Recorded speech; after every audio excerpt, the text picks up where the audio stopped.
নমস্কাৰ, মই অন্য ৰেচিপি ভিডিঅ'লৈ সকলোকে স্বাগতম জনাইছোঁ। মই মাটন ড্ৰাই ফ্ৰাই বনাবলৈ ওলাইছোঁ আজি। হাফ কেজি মাটন, কেঁচা জলকীয়া, শুকান জলকীয়া আৰু লং ইলাইচি দি পেলাই ধুনীয়াকৈ বইল কৰি লৈছোঁ কুকাৰত। আৰু কেৰাহী এখনত তেল গৰম হ'বলৈ দি তাত মই দুটা ডাঙৰ চাইজৰ পিঁয়াজ কাটি পেলাই দি দিছোঁ। ভাজিছোঁ, এইখিনি ৰঙচুৱা হোৱালৈকে ভাজিম। এইখিনি ভাজি থাকোঁতে মই ইয়াত এখিলা তেজপাত, দালচিনি, গোটা জালুক আৰু ইলাইচি লং দি দিছোঁ।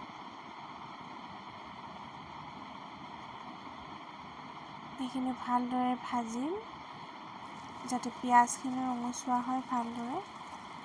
পিঁয়াজখিনি ৰঙচুৱা হোৱাৰ পাছত মই ইয়াত আদা, নহৰু আৰু গোটা জিৰাৰ পেষ্ট দি দিম। মই মিক্সি জাৰ এটাত পেষ্টখিনি বনাই লৈছোঁ। এয়া আদা, নহৰু আৰু গোটা জিৰা ইয়াত দি দিছোঁ। আদা আৰু নহৰু সৰহকৈ দিছোঁ। এইখিনি ভালদৰে লৰাই ল'ম। ইয়াত মই এতিয়া হালধি, নিমখ আৰু নামমাত্ৰ জিৰা গুড়ি দি দিম, যিহেতু মই গোটা জিৰা পেষ্ট বনাই দিছোঁ। আৰু এইখিনি তেল বিৰিঙি নহালৈকে ভাজিম। ইয়াত অকণমান মাটন মছলা আৰু অকণমান গৰম মছলা দি দিম নামমাত্ৰ।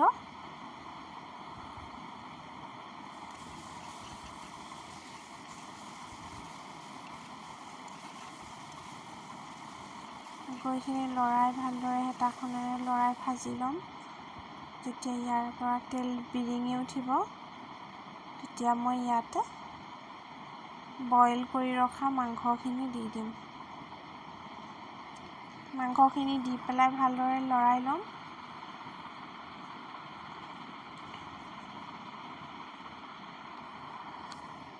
এনেদৰে অলপ সময় লৰাই লোৱাৰ পাছত মই ইয়াত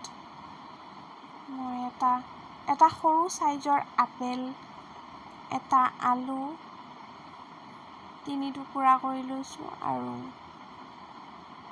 এফাল বিলাহী লৈছোঁ। গোটেইখিনি মই ইয়াত দি দিম। মই যিহেতু আৰু পানী ব্যৱহাৰ নকৰোঁ, এই পানীখিনিতে মই আলুখিনি সিজিবলৈ দি দিম সোনকালে। আৰু জলকীয়াবোৰ এনেদৰে দিছোঁ, জলকীয়াবোৰ ভাঙি দিম।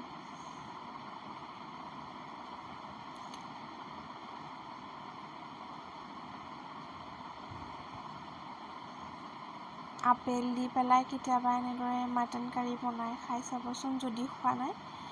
বহুত ধুনীয়া টেষ্ট এটা আহে, ভাল লাগে। এয়া আপেল সৰুকৈ কাটি লৈছোঁ মই, বাকলিটো গুচাই লৈছোঁ।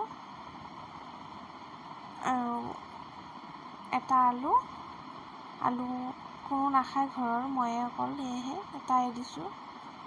আৰু এফাল বিলাহী দি পেলাই সিজিবলৈ দিম। লৰাই পেলাই ঢাকোন লগাই দি দিম।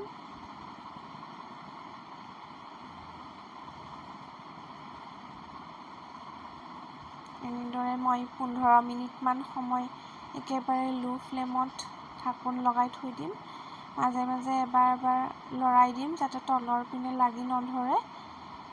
এনেদৰে আলুখিনি সিজি যাব।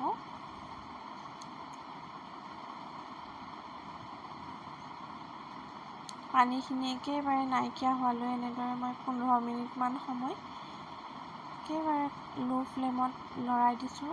একেবাৰে দেখিবলৈ পাইছে আপোনালোকে পানীখিনি ক্ৰমান্বয়ে নাইকিয়া হৈ আহি আছে। অকণ পানী আছে, কিন্তু জুইৰ ফ্লেমটো একেবাৰে লো ৰাখিব, যাতে আলুখিনি মাংসখিনিত ভালদৰে মছলা সুমুৱাই যায় আৰু আলুখিনি ভালদৰে সিজি যায়।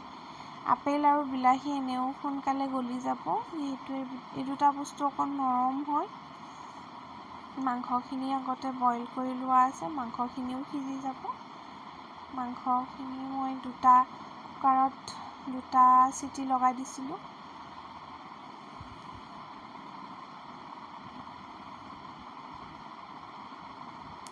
মই আকৌ ঢাকোন লগাই দিম। ঢাকোন লগাই পেলাই আকৌ কম জুইত ভাজিম।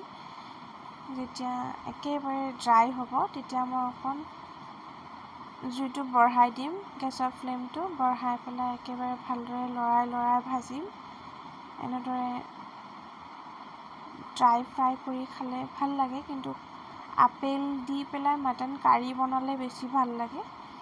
মাটন গ্ৰেভি টাইপ হ'লে গ্ৰেভিখিনি খাই ভাল লাগে মাটনৰ।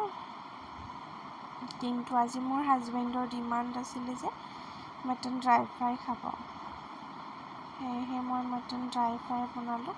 মই ইয়াত কোনো ধৰণৰ কাশ্মীৰ ৰেড চিলি পাউডাৰ বা কোনো ধৰণৰ চিলি পাউডাৰ ব্যৱহাৰ কৰা নাই। এনেই ধুনীয়া কালাৰ এটা আহিছে। পিঁয়াজখিনি ভালদৰে ভাজিলে কালাৰটো ধুনীয়া আহে।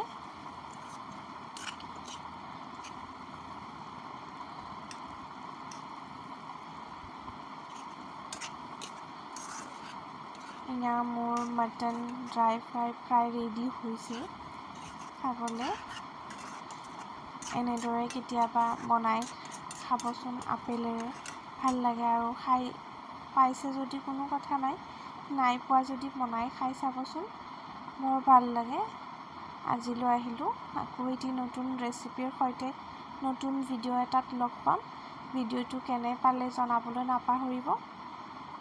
আকৌ আপোনালোকে জনাবচোন কমেণ্ট কৰি পেলাই কেনেকুৱা ধৰণৰ ৰেচিপি দিব পাৰি। আজিলৈ আহিলোঁ, বাই।